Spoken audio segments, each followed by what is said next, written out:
Okay, Steve, the next bike we're on to is a more traditional type of road bike. Not necessarily the sort of bike you always see a commuter on, but you certainly can commute on it, and it may be a bit more versatile, so they want to go out and give it a ride at the weekend as well. So if you want to take us through a bit about this bike here in front of us. Okay, so these, as you said, Aaron, are a more traditional road shape.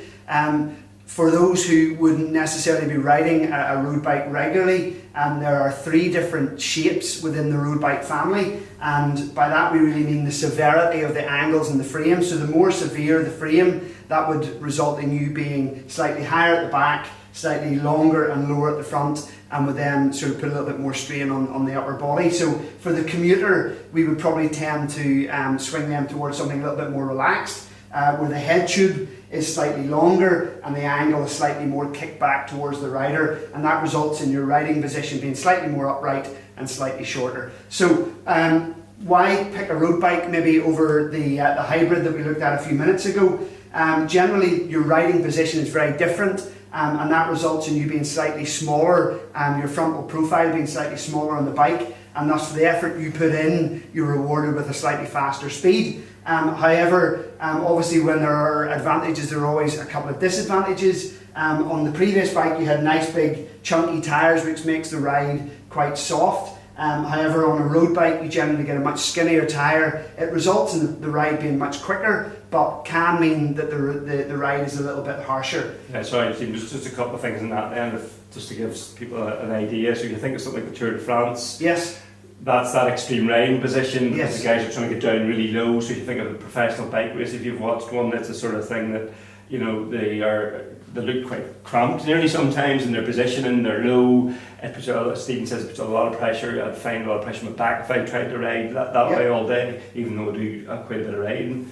In terms of the wheels and the size, if you think of it as well, those bigger wheels, it's in terms of pressure, so that the air pressure would obviously be much higher in these skinnier wheels. Correct. And that gives you that harder ride, whereas the bigger wheel, you've less pressure on them. It's more like a pillow effect, isn't that Yes, right? correct. So, Yeah. So this particular tyre we would often run, it's a 25mm tyre, and we would run this between 90 and 120 psi, which is pounds per square inch. The previous tyre we were looking at, which was 37mm, we were running between 60 psi and 90 psi, and that results, yes, in a much more comfortable ride. However, the contact point of the tyre, because it's a wider tyre, it's a slightly broader contact point with the tarmac, and thus the friction is a little bit higher, and thus it takes a little bit more to push the bike, which is why a road bike will always be the quickest bike that you could pick for commuting to work.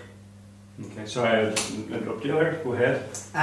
So again, this particular bike is slightly different than the hybrid we first looked at. This has got a double chain set, so it's got a bigger outer ring, it's got a 52 tooth outer ring and a 36 tooth inner ring, and that is controlled by your left hand shifter. And then at the back of the bike, this particular bike is an 11-speed cassette, and it's controlled by your right hand. This is the external gearing and derailleur that we mentioned in the first video, which is quite different from that first bike we looked at, but very much the norm that you would find in the bike industry. Yeah, and so in terms of a more traditional hybrid with a normal chain, you quite often find those with a couple of chain rings at the front as well. So they'll only have the one because of the belt system rather than the chain. You also might find some of the hybrids and some of the entry level price points in the road bike might even give you a triple chain set. So depending on the terrain that you live in and the terrain that you have to commute on, it may be in your advantage, especially if you're riding with panniers and adding maybe an extra 5 or 10 kilograms. It may be to your advantage to choose a triple chain set. Yeah, okay. So, I mean, in terms of this, the big chain ring here at the front, that's the one that it would be hardest to push on. Yes, absolutely. So you'd be maybe got a lot of wind behind you on the flat, you'd be in that front one, the smaller chain ring then you go up the hill with, and at the back it actually reverses round, so the smaller chain ring's the harder one and the bigger one's the easier. So the easiest setting in this bike would be the small chain ring in the front and the big chain ring in the back. Correct. Which would put the two of them nearly the same size, so it changes the gear ratio, so it's really sort of easy on you. The brakes in this one obviously are slightly different as well, yes. Stephen. So this is a traditional rim brake, and this particular brake caliper that we're looking at is a dual pivot. So it is slightly different and a real move away from the old single pivot brakes. So really quite powerful in the dry and a lot more powerful than the old brakes in the wet, but again not quite as good in terms of performance as the hydraulic brake we looked at earlier, but certainly a huge advancement in engineering from what we had over the last number of years.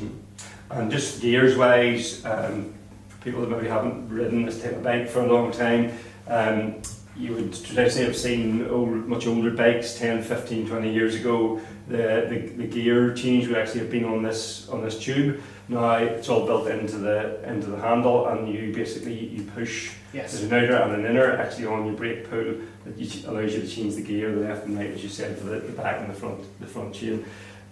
You know, initially, maybe the first couple of times, a lot of people, if they've never used it before, might find it slightly strange, but it is quite intuitive, and it comes around quickly once. Well, one of the things that your local bike shop will offer you is that when you go in to purchase your bike or to look at various different options of bikes, we will put you on a static turbo and allow you to try a few different bikes, and that will obviously give you the confidence of knowing that you're not going to fall when you're out on the road trying a new product. You can try that all in store in the comfort of the store.